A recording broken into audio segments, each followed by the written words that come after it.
Namaste.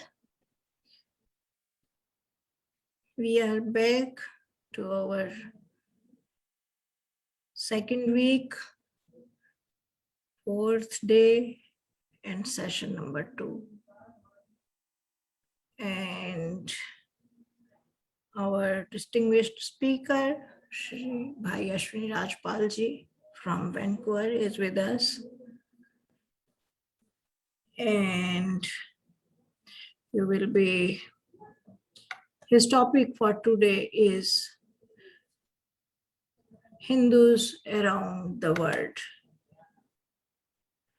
He is a very dedicated volunteer and reader, and you can see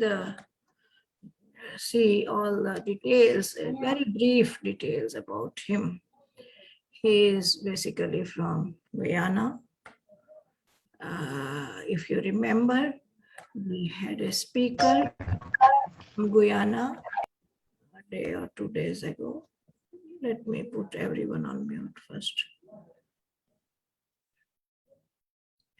So, Bhai Ashwini Rajpal ji, we welcome you in this session. And it is an hour and 15-minute session, basically. But if there are question answer, it can go further for a few minutes. But generally, we try to wrap it up after 1 hour's presentation. And then we can open it up for all the participants to raise their question and concerns, or if anything they want to add to it. So you are welcome to start your presentation. People will be joining soon, and we are glad to have you with us. Thank you.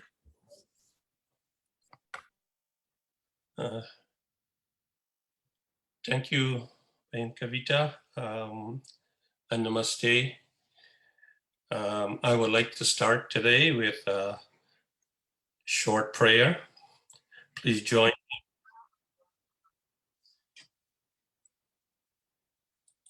Please join me if you can follow.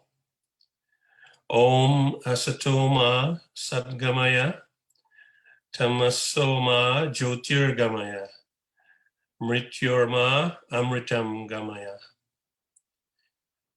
This, O Supreme Spirit, lead us from untruth to truth, lead us from darkness to light. Save us from death and lead us to immortality.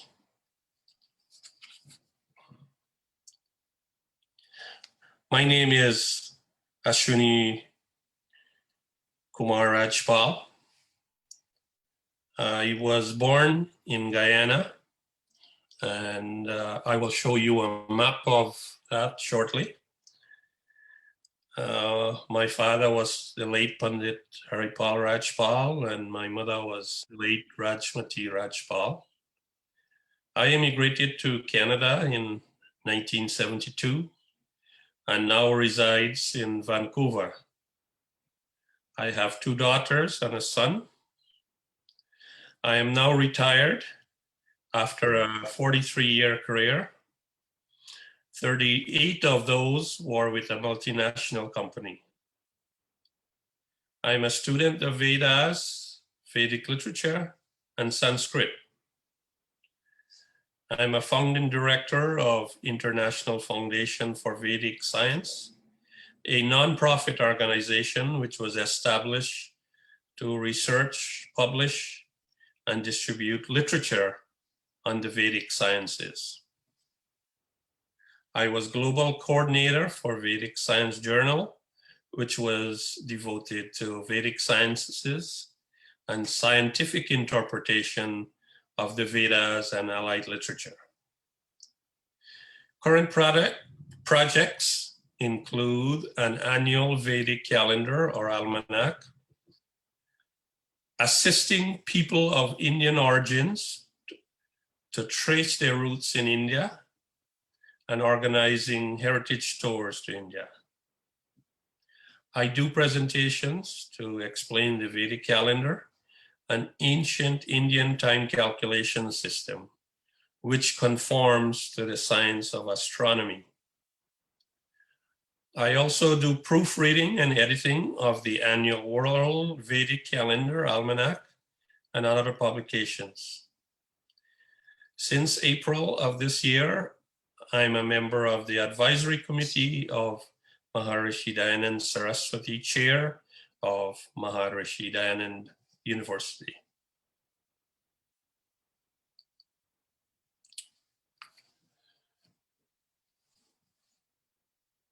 Now, I'd like to share my screen.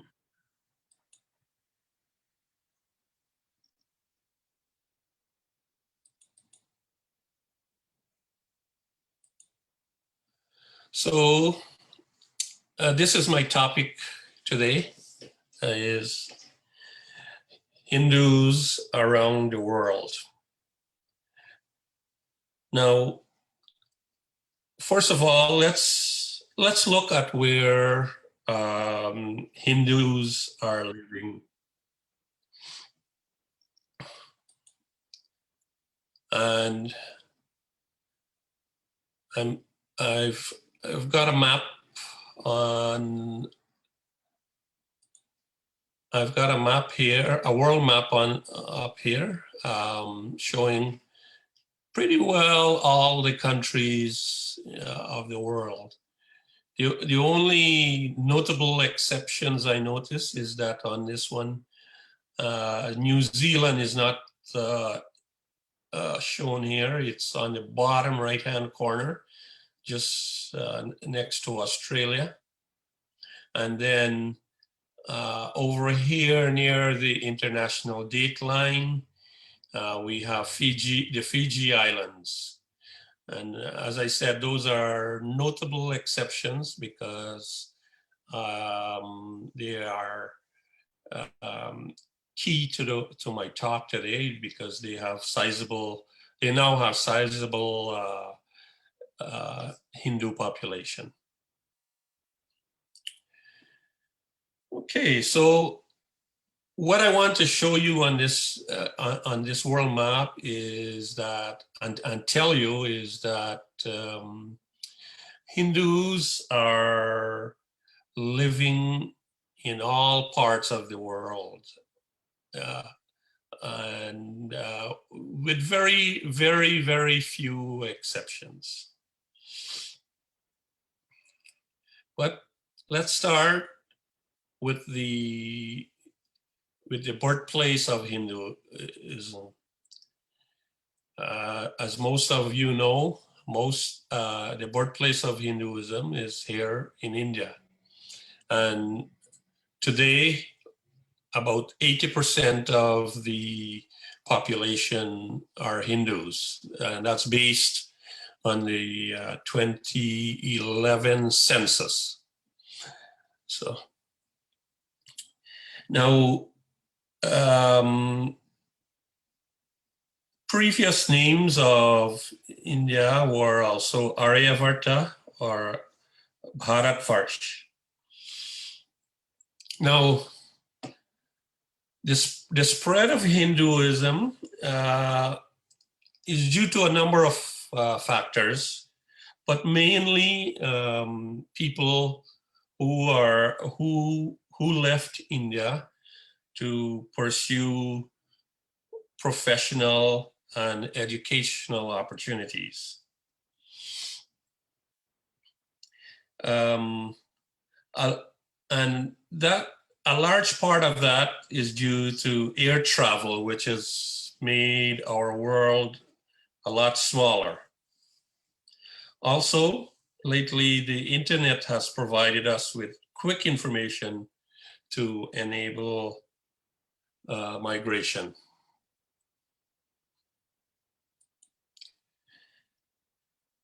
However, there was a mass migration of approximately 1.5 million people from India to various colonies from 1828 to 1917, sorry. Unfortunately, this is not mentioned in the history books in India. When slavery was abolished, and that with the exception of America, the plantation owners in the colonies needed a source of plentiful and cheap labor. The ex-slaves did not want to continue working on the plantations, even for wages. After sourcing workers from different countries, only Indian workers were found to be ideal for the work on plantations, mainly sugar. They were taken mainly from Uttar Pradesh, Bihar, Andhra Pradesh, and Tamil Nadu. And show you on the screen here. So over here in Uttar Pradesh, mainly in the eastern part, the western part of Bihar, the southern part of Andhra Pradesh, and the northern part here of Tamil Nadu. These were the homeland of those people that left India in that time frame.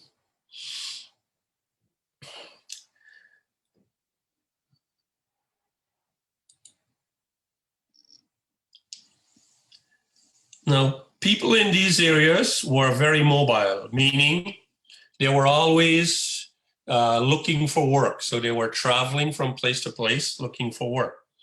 And even that happens today, as many of you have seen during this pandemic.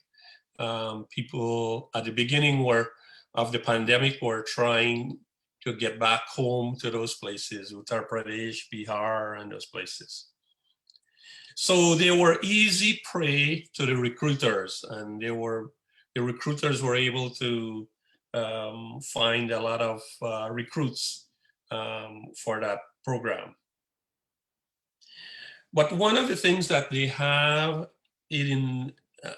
as favorable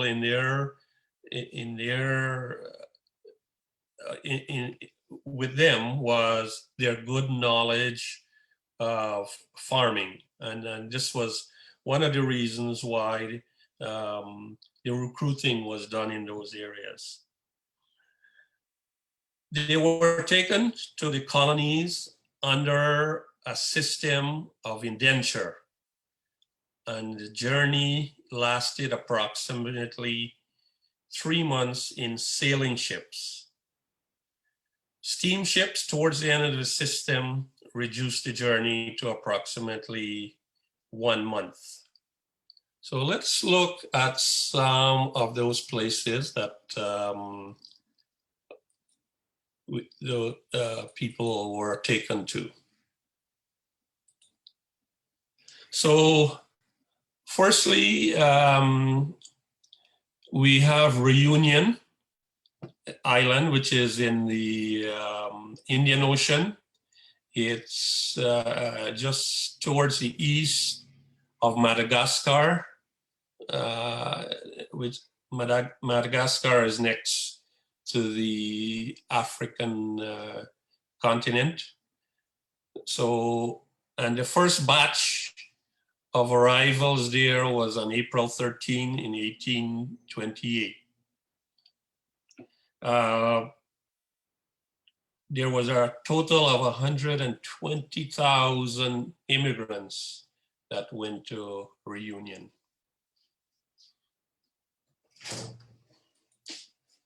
The next country that took immigrants from India was Mauritius. Again, that's next to Reunion in the Indian Ocean. It's just east of Reunion, and again, to the east of the African continent. So Mauritius immigrants arrived there from November 2nd, 1834. And Mauritius took almost 500,000 immigrants from India.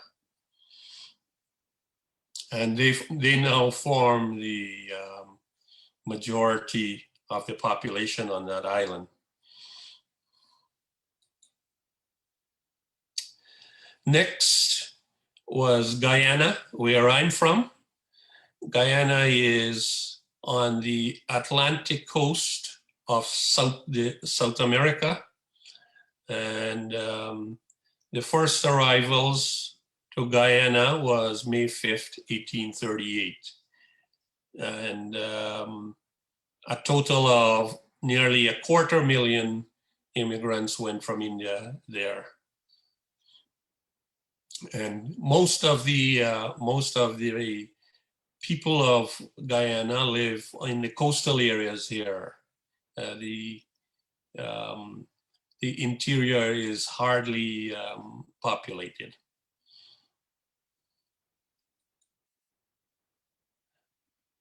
Next was Jamaica. Jamaica is an island in the Caribbean. And the first arrival there was on May 7th, 1845. And a total of 36,412 immigrants went there. Now, Jamaica is a very interesting story. The Indian population has trickled to a very small number, and that's because of two reasons. First of all, the Indians were converted to Christianity, and then eventually they got assimilated with the larger population. The other countries like Guyana, Mauritius, and Reunion, they have managed to stem the tide of conversion. So there's still large segments of the population that are still Hindus. Here again, Trinidad and Tobago, similar story. Their first arrivals was on May 31st of 1845. And they had a total of about 144,000 immigrants. And again, Hinduism is still very much vibrant and alive in this country. Then we have Martinique. In 1853, they got their first immigrants. They had a total of 25,500. And Guadeloupe, they had their first immigrants in 1854 with about a total of just over 42,000. Again, their situation as far as Hinduism goes is a little worse than what Jamaica is, because there are hardly any Hindus left here. They have also been converted and they have assimilated with the larger population. We have French Guyana, was also a country that received immigrants. In 1854, they got just over 19,000. And this is also on the Atlantic coast of South America. A lot of you might know this because lots of rockets used to be launched from there to space. Not so much these days, but they were once the premier launch facility for rockets going into space. They still have a small population of Hindus here in French Guyana, so it's still alive. Suriname, which is next to French Guyana and to the east of Guyana, was a Dutch colony, and they received 34,000 immigrants starting in June of 1873. And I'm happy to say they have a vibrant Hindu community there. However, a large number of the descendants who went there have now shifted to Holland, and they have also taken their language and their culture and their religion with them there.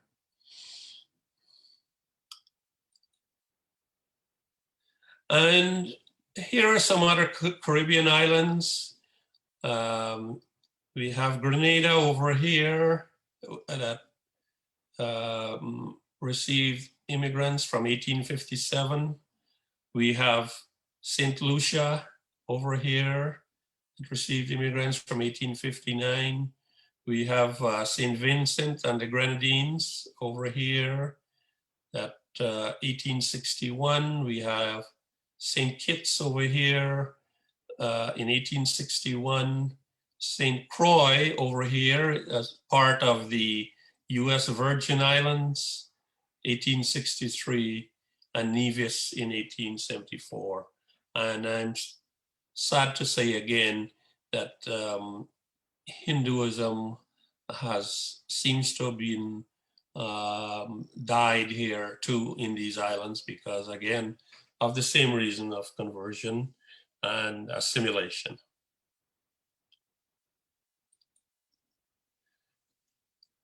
One other country that took immigrants under the indenture system was Belize. It was known as British Honduras. They started receiving immigrants in 1858. Interesting enough, they got 1,000 immigrants who took part in the 1857 War of Independence in India.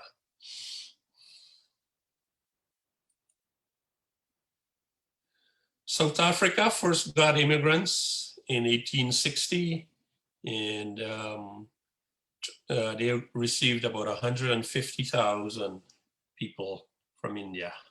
And again, Hinduism is very vibrant and alive here in South Africa, especially in the major places like Durban, Johannesburg, and even Cape Town.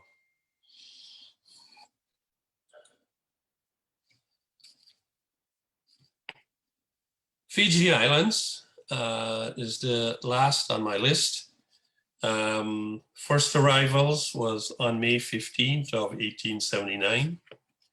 They had a total of almost 61,000 immigrants. Again, I would not say that Hinduism is vibrant here, but it's still alive. And one of the reasons I'm saying is that it's not as vibrant anymore is that we have seen a lot of migration of those descendants from India.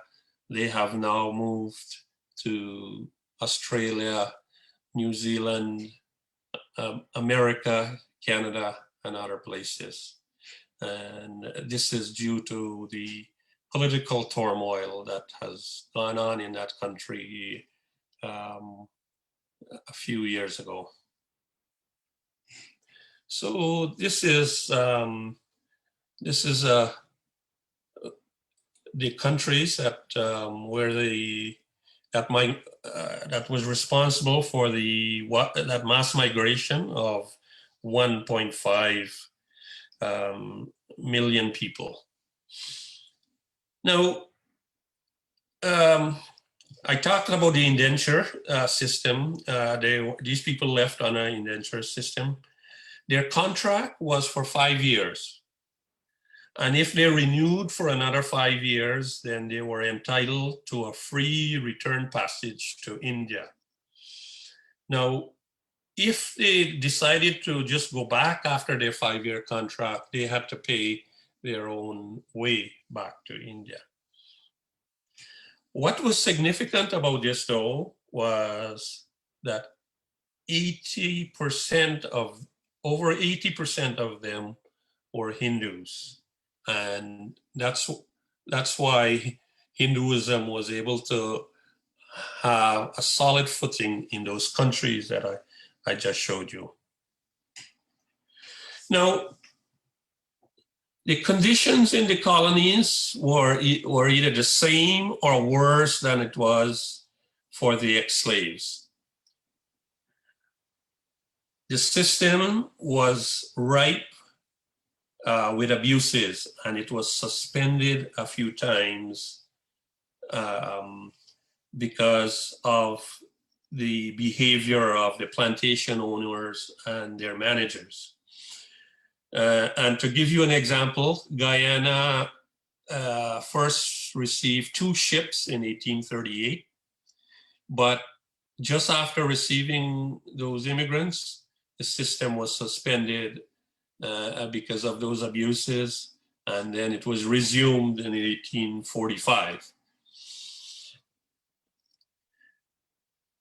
The indenture system officially ended in 1920 after abuses were publicized in the colonies and India, and by Reverend C.F. Andrews and others.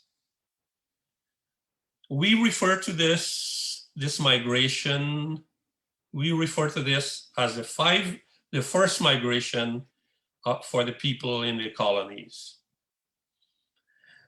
It's interesting to note that about 70% of the indentured immigrants did not return to India.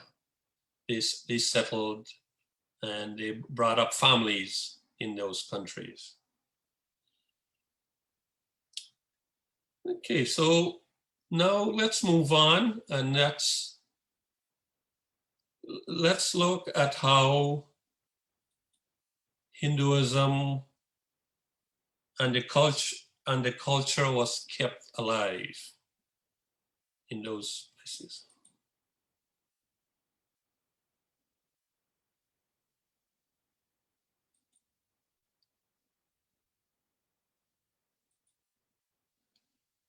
Okay, so one of the things that have kept this alive is reading of scriptures. Some of those immigrants that went to those colonies took their scriptures with them, and those that did not later, bought those books when they became available. Havans and pujas played a very important role in keeping this religion alive, as in those days, people used to take part in those things religiously, I should say, and with great devotion. Another thing that helped it to keep it alive was pravachans. Pravachans by either the Purohit or by invited scholars was a key component in that.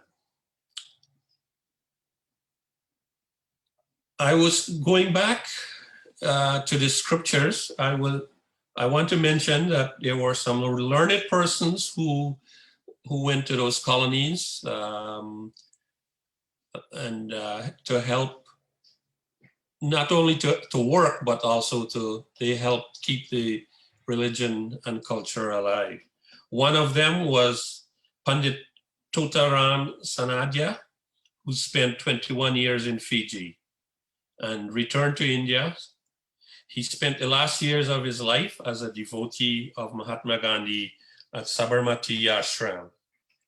In Guyana, we had Bechu, who was from West Bengal, and he was a very learned person.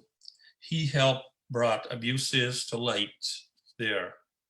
And by bringing to light in Guyana, it was also brought to light in India and in the UK. These days, we have many others who does this sort of things. Havans and pujas are now regular practices in the Hindu diaspora. They are complemented by pravachans on different topics. Hindu missionaries have played a large and important role in maintaining our faith. Usually their teachings were and are well received and preserved. Student bodies also help to promote Hinduism in universities, colleges, and even high schools. Another thing that similar to what you folks are taking part in here in this camp, we had Virdal camps or summer camps have played an important role in educating the youths in the former colonies and in Western countries. By the way, these camps, not only in the colonies, but I've attended camps in Toronto and in New York also. We find attendees from these camps to be well grounded in Hinduism and associated culture. They do not convert to other religions. In addition, Hindu student bodies like high school, college, university have kept its members engaged in activities that promote Hinduism and associated culture. Now, let's look now at what work Hindus are doing in their adopted country. Well, we still have lots of people in the traditional professions like doctors, lawyers, engineers, professors, teachers. But in the former colonies, we have our Hindu brothers and sisters who are politicians. Currently, we have Pravind Jugnauth. He is the Prime Minister of Mauritius. Also, the President of Mauritius, Prithviraj Singh Rupan. They are playing important roles in the administration of that country, and they are both Hindus. In Suriname, we have President Chandrika Prasad Santokhi. He just got elected last year, and it's interesting to note when he took the oath of office, he took it with the Vedas. We also have Srimati Kamla Prasad Bisesar. She's presently the opposition leader, and she was former Prime Minister of Trinidad and Tobago. We also have Basdev Pandey, who was a former Prime Minister of Trinidad. And also we have Mahendra Chowdhury, who was the prime minister of Fiji, and he was ousted from his office by a coup. And that's why I mentioned earlier about the migrations of people from Fiji to other countries. And we have, people who are farmers, we have people who are unskilled workers. They're all contributing, and they're all proud Hindus. Now,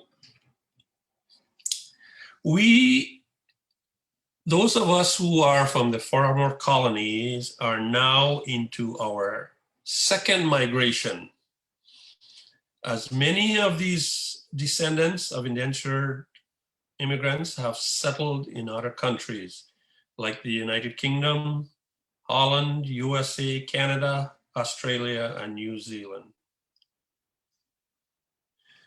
Those from the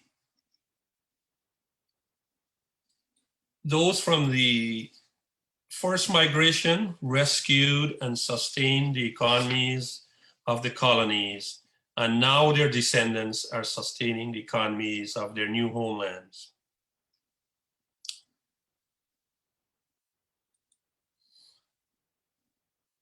Now let's look at some of the popular literature that used by Hindus to wherever they're settled today. First of all, we have Vedas, we have the Puranas, we have the Ramayana, and we have Bhagavad Gita. But there are other literature, but these are the popular ones that are used today. I would like to add that Hindi is spoken in some countries.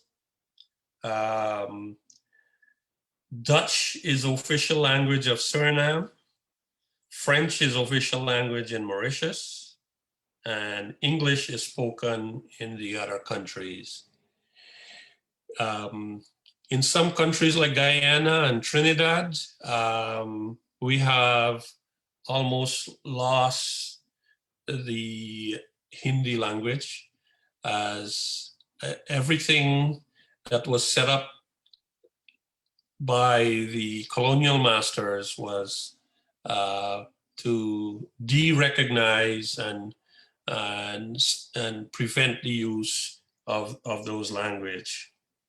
And the Christian church also played a key role on this. For example, before I left Guyana, I applied for a teaching position at one of the primary schools, and it was an entry-level position.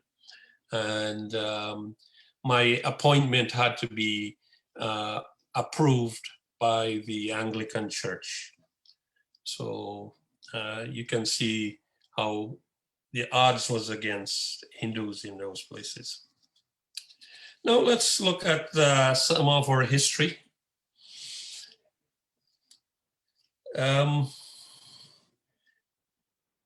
Hindu history began 1.96 billion years ago when humans first appeared on Earth, and that started what is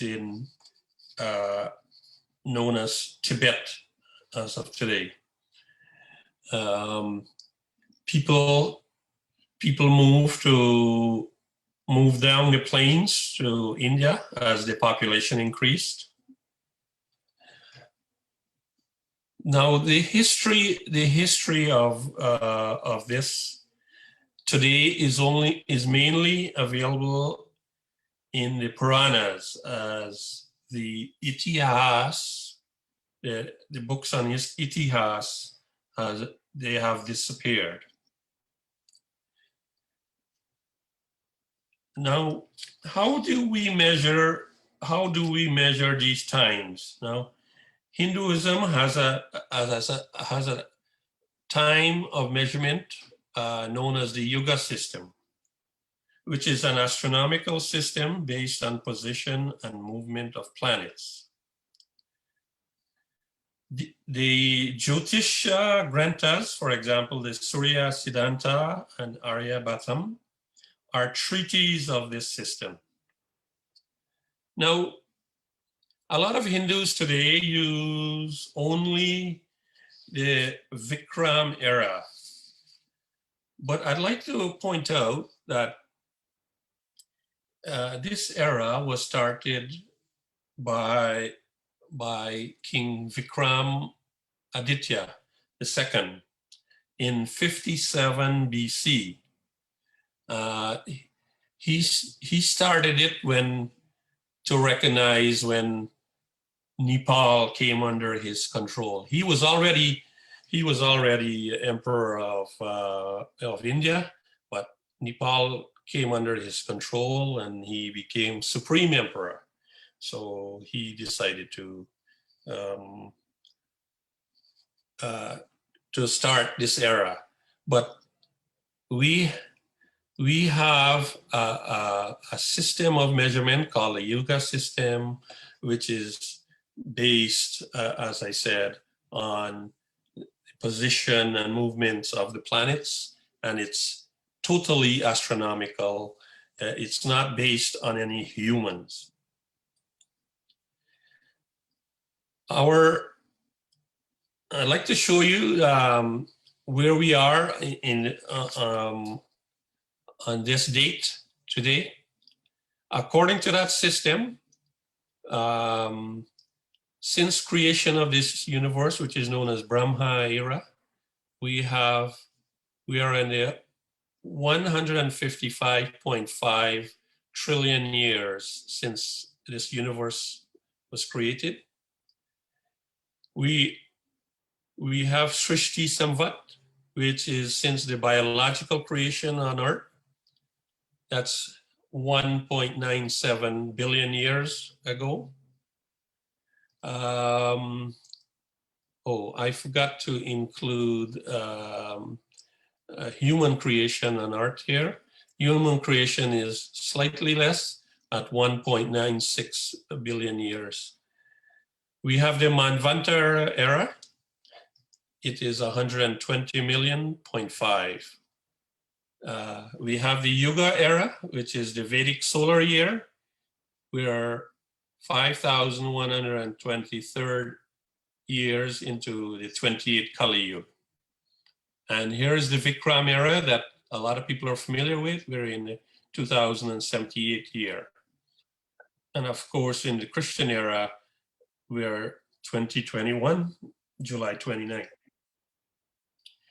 Today, we're in the solar month of Unvamana, and we're in the Ashtami, or 8th day of that month. The lunar month, we are in Shravana, and the day is Shashti, 6th day. And today, we're in the Revati constellation.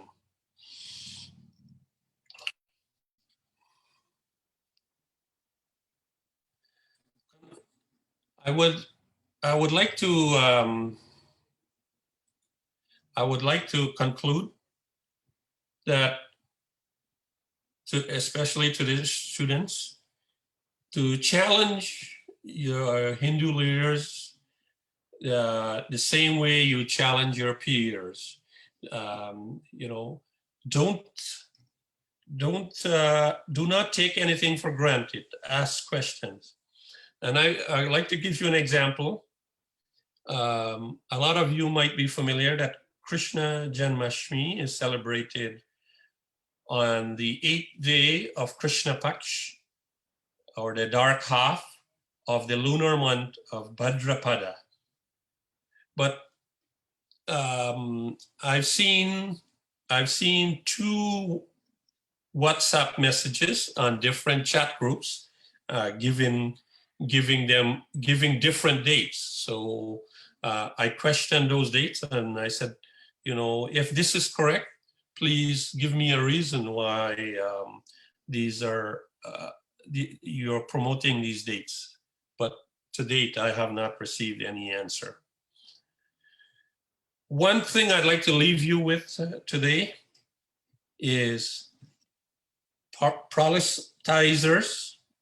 They look for weakness, then they try to convert us to their religion. So please learn as much as you can and learn from authentic sources. Don't take things for granted.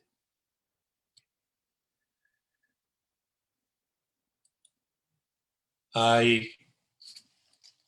like to give you some of the references of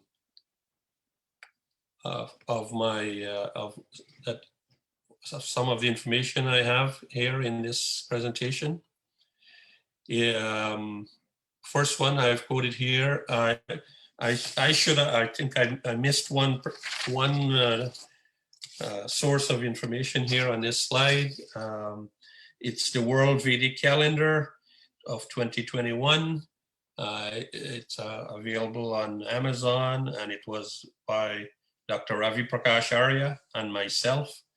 And we do this annually, and all those information on Brahma era and other information on Manvantara and Yuga was taken from there.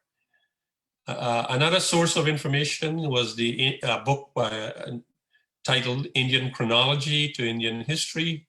It's available on Amazon by Dr. Ravi Prakash Arya and Alois Heinrich. Another one was My 21 Years in the Fiji Islands, published by University of South Pacific, and it was written by Tutaram Sanadia. Another good book was Chalo Jahaji, available on Amazon by Brijlal, formerly of Fiji, now of Australia. Another good book was Colonial Immigration from the Bengal Presidency. It's by Dr. Basdev Mangru, and also Kanpur to Calcutta by him also. He now resides in New York City. Namaste and Dhanyavad. If you have any questions, I'll try and answer.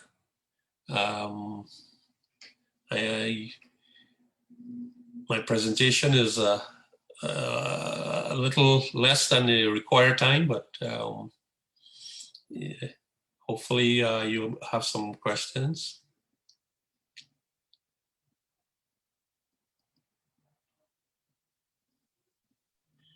Thank you very much, Bhai Ashwini ji. Actually, I personally would like to comment on it. The way you presented it and the slideshow was really marvelous. It was so factual and historical aspects covered into it, and it should be saved with everyone. I want to request. So it is available on the Facebook. We have recorded this session, but I would like everyone to please say something. And if you have any question, please ask.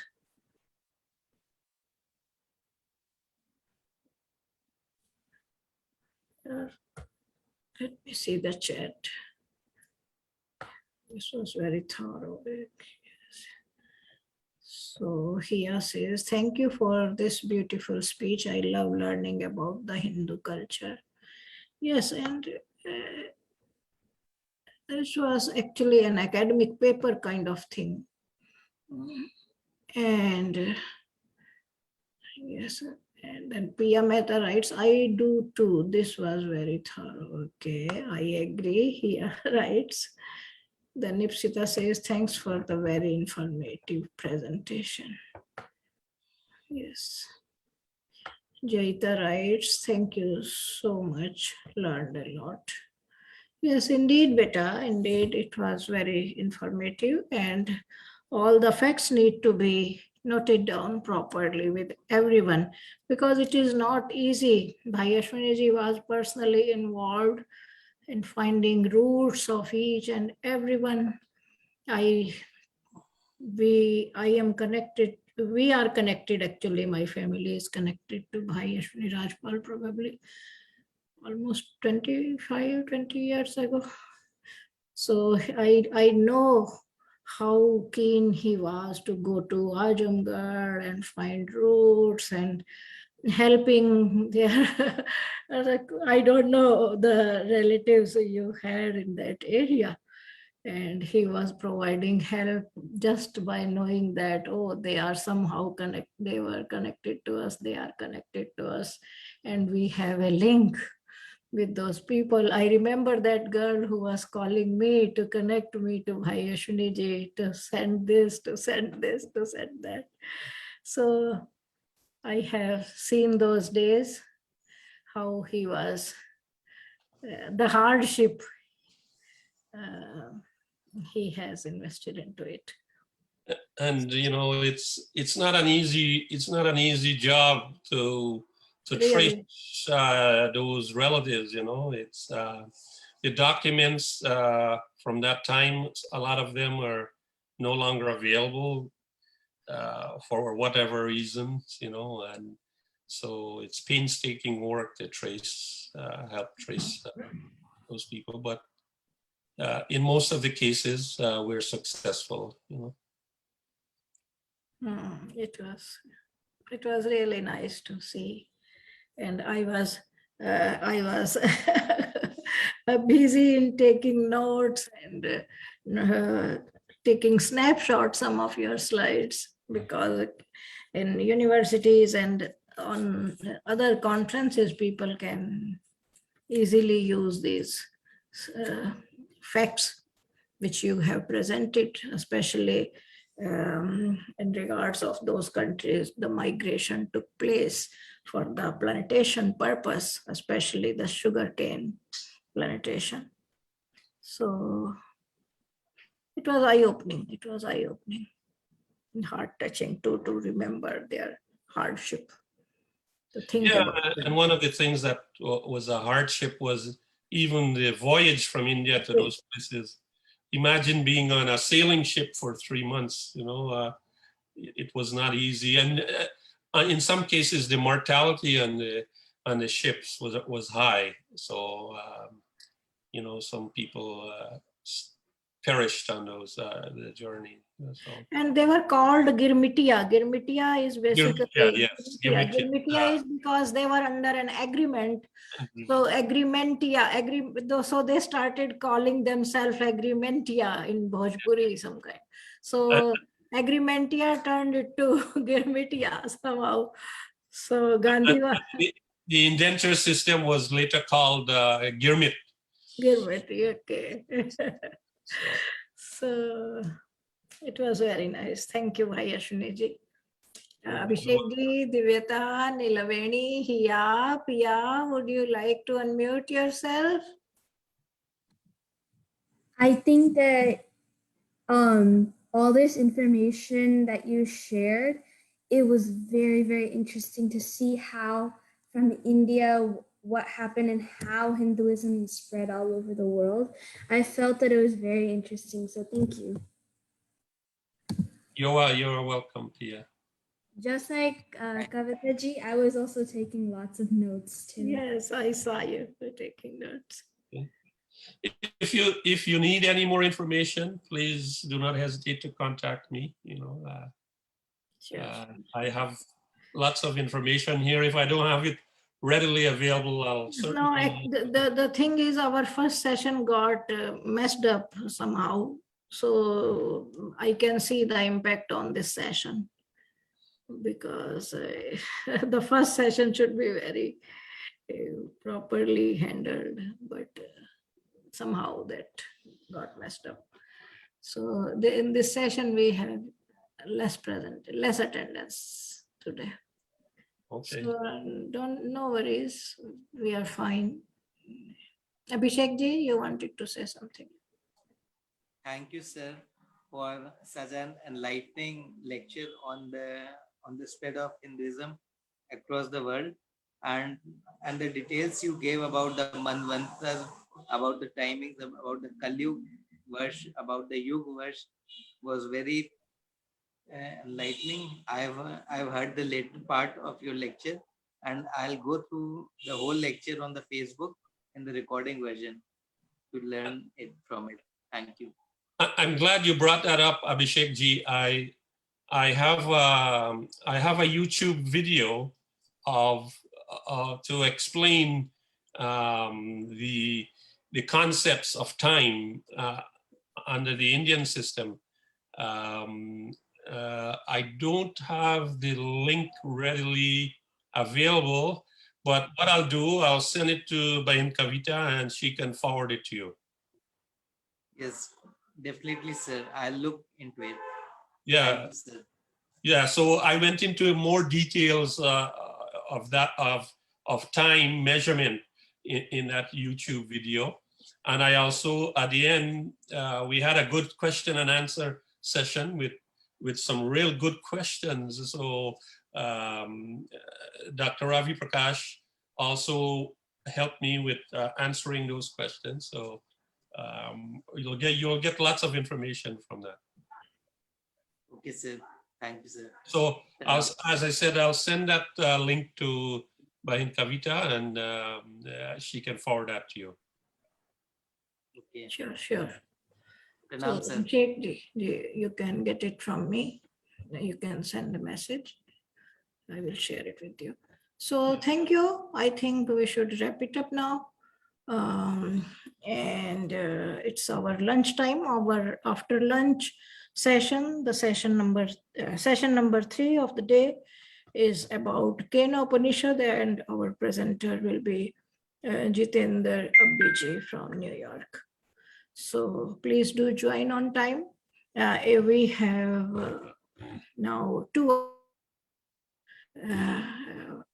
hours and 3 minutes from now on, because it is 12:57. So we will meet after lunch. Thank you, Bhai Ashwini ji, for joining us today. Thanks for And we will having keep me in touch. on the program. Namaste. Dhanyawad. Namaste. Dhanyawad ji.